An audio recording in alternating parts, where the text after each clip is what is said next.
Hello, everyone. Welcome back. It's Space Engineers Plus Me, episode 51.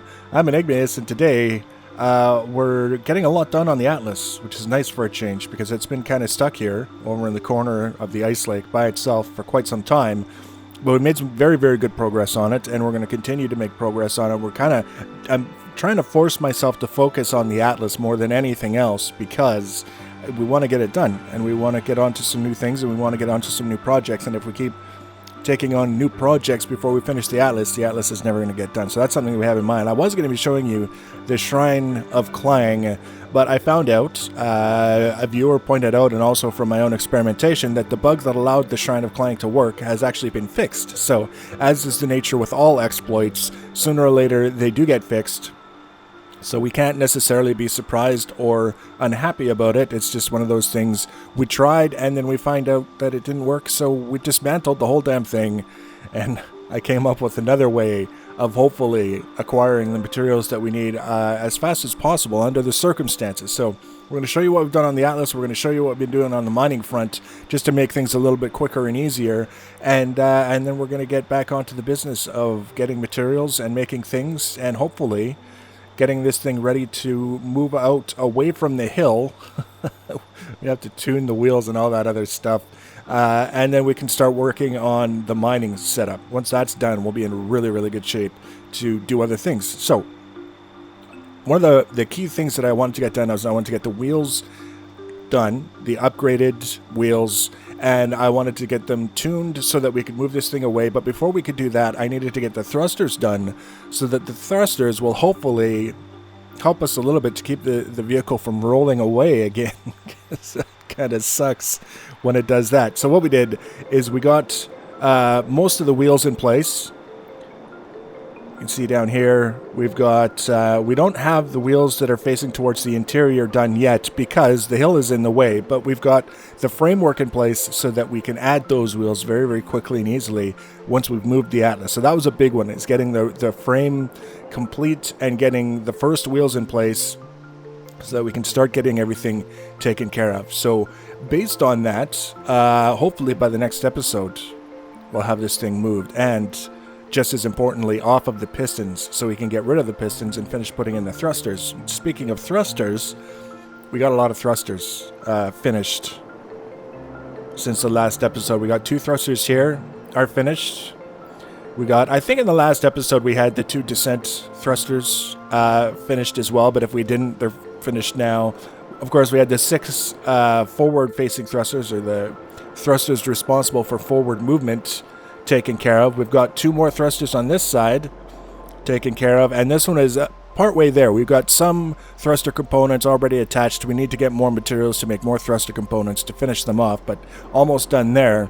And if we come around here, we've got the reverse thrusters all complete. So the forward and the reverse thrusters are the ones that are critical for hopefully making it a little bit more difficult for the vehicle to roll away on us again. And now that they're done, I feel much better about getting the wheels done and tuned and kind of moving it back into a flat-ish kind of situation.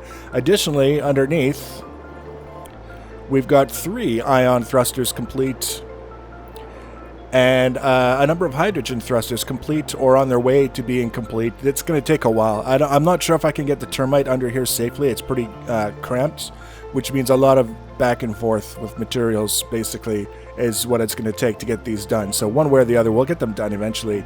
But also, once we get rid of the pistons, we'll have room for a couple more ion thrusters that will be here. There'll be a little bit of thrust assist when we're on places like moons and things where gravity isn't very substantial, but also helping to maneuver when we're entering an atmosphere and maneuvering in space, because obviously we might need to move in a direction that will be afforded to us by these thrusters to thrust in a certain direction, and that's what they're there for. So lots of thrusters complete. That's one of the biggest things that was holding us back, because first of all we needed platinum and then we needed gold, and getting the gold was almost as bad as getting the platinum, I have to say. So we're making good progress. Like I say, I'm going to do a little bit of tuning on the wheels, because there are certain settings on the wheels, if you change them while the vehicle is sitting on the ground under load, it can fling the vehicle up in the air no matter how heavy it is, which is actually quite entertaining to watch when you see your vehicle getting thrown way up in the air. It's the landing that sucks, because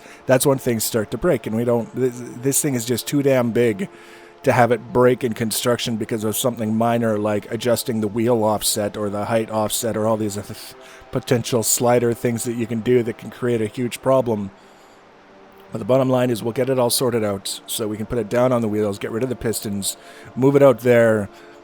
We'll be able to start focusing really diligently on getting the mining system complete, and then we'll be in good shape. I noticed this, and I just want to point out to you guys, when I made the termite, which is right there, it seemed very large because I was standing on a platform and I was standing next to it, and it wasn't a super huge ship, but it didn't seem small. But we named it the termite because it's just a little ship.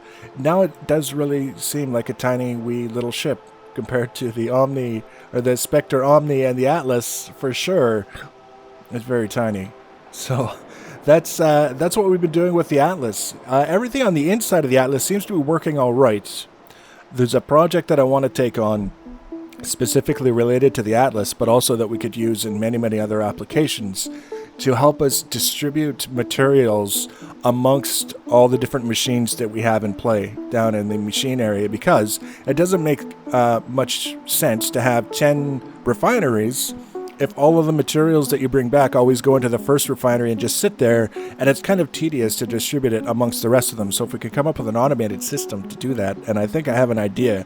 If it works, I'll show it to you. If it doesn't work, you'll never hear about it again. We'll do it that way. So that's where we're at. Need more materials and some time flying around, welding things up, getting things moved, working on the mining stuff, and then we should be just about ready to go off into space with this guy. The Spectre Omni is making good progress as well. And again, because if we do need more platinum, we're going to need a way to go get it. We've got all of the atmospheric thrusters welded up now. They're taken care of. We've got all of the small ion thrusters welded up because they're not just for maneuvering in space and on the moon. They're actually for maneuvering anywhere. I decided rather than having atmospheric and ion thrusters for maneuvering, we would just go all ion. It's not necessarily going to be the most maneuverable ship, but it'll get around and it'll be able to do what it needs to do. We still have to weld up the remaining large ion thrusters. There's 4 there providing lift, and if I'm not mistaken... Oh yeah, that's right. I switched all the large ones here to small, so even these ones are taken care of. It's just the 4 that are providing lift, so that when we're on the moon, we can get off the moon kind of thing right here. And we need to get enough materials to make the thruster components to weld these guys up after we get all of the Atlas thrusters welded up. We need 2 more Atlas thrusters to go, and then these ones will be next. Poor little termite. So now we're going to go take a look at what I've been doing in the mining arena.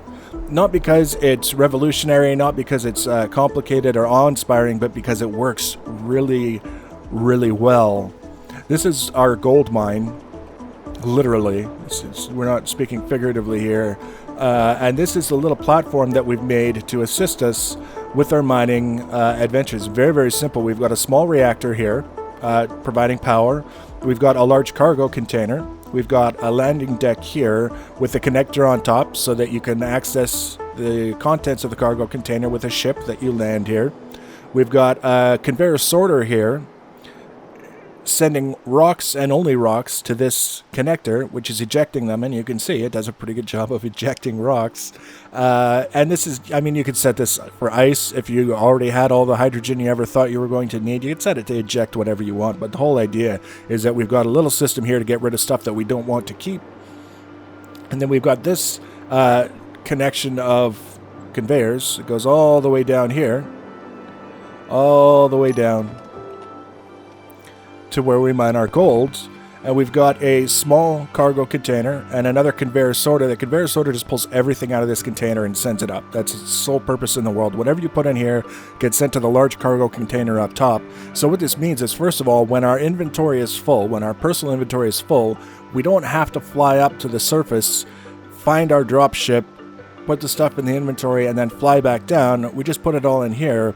And 2, we just gather everything that comes off when we're mining. If there's stone, if there's gold, whatever, we just gather it all, get it out of the way, get it up here, let the system take care of the stone up top. We keep the mine area nice and clear. There's not stone to kind of trip us up and cause problems. it's so much faster this way. The big deal, of course, is not having to go up and down every time our inventory is full. We just simply drop everything off here and get back to the mining.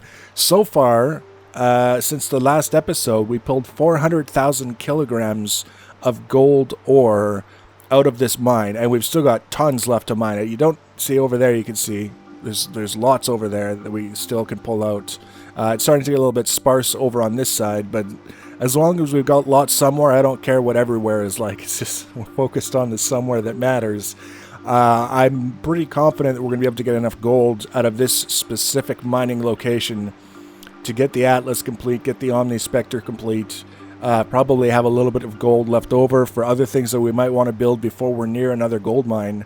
And the simplicity of this system is what I really like about it. It would be nice if we could just set up an automated system to gather this while we were off doing other things, but that's time that we don't really have. This is actually saving us time doing it manually and dumping it in here, as opposed to building something, testing something, deploying something, coming back and checking on it all the time to make sure that it hasn't exploded like the Mantis did. Simple, straightforward, to the point. That's what I've been working on. So we're going to get, actually, you know what? I'm not even going to leave. I'm going to leave it right here so that after we're done with the video, I can just come back here and finish mining the rest of the stuff that we need, and then I'll go get the canary and pick it all up. I'm going to work on the sorting system to distribute stuff to multiple different machines quickly and easily, save us some time in that regard, just because it's kind of snazzy, especially if we can make it happen without scripting or mods. We're going to work on getting the Atlas tuned up in the wheels and suspension so that we can move it away from the hill.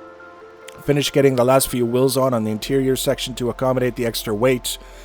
And then we'll be focusing on the mining systems, getting those all built and tested and ready to go.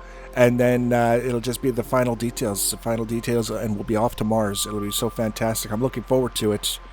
If you're looking forward to it, and you want to be notified when I add those extra videos, you can always subscribe to my channel. You can follow me on social media. Links for social media are always in the information box below the video. Of course, feel free to leave comments and feedback. Thanks for watching, guys, and take care.